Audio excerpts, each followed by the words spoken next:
Let's start this conversation off by noting that we're not trying to down talk continental Africans. This conversation is more about the craziness of Pan-African Americans talking about Africa. So let's read this article real quick.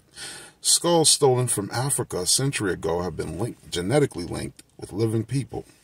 Skulls housed in a German hospital's collection for a century was stolen from Africa during the colonial period. They have now been genetically matched with living relatives. All right, so these DNA tests cannot tell you where you come from, but they can tell you who you are related to, and that's what happened with this test. So let's scroll on down and read the next couple of parts. Let's start with this part. DNA from skulls that were stolen a century ago from Tanzania have been analyzed and matched to living relatives in the country. So like I said, the DNA test can match you to people that are living, all right, or people that they have a record of their DNA, but they cannot match you to a place.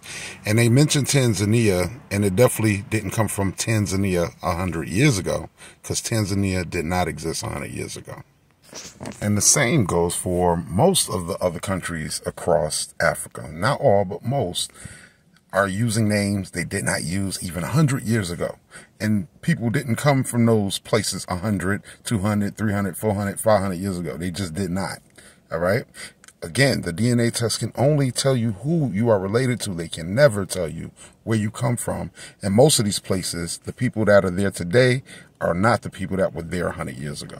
So when a Pan-African says, based off a DNA test, that they come from one of these countries that didn't even exist even 100 years ago, it's insane, you know, because you can only be linked DNA-wise to somebody that you're related to, all right? So I showed you the name of the article, and you want to read the whole article, feel free to go look it up, and, you know, it's cool. But the point of this all is, the DNA test can tell you who you're related to, not where you come from. And most of the names of these places that they're calling today didn't exist 100 years ago. And they definitely didn't exist 400 years ago when they claim people came from there, right?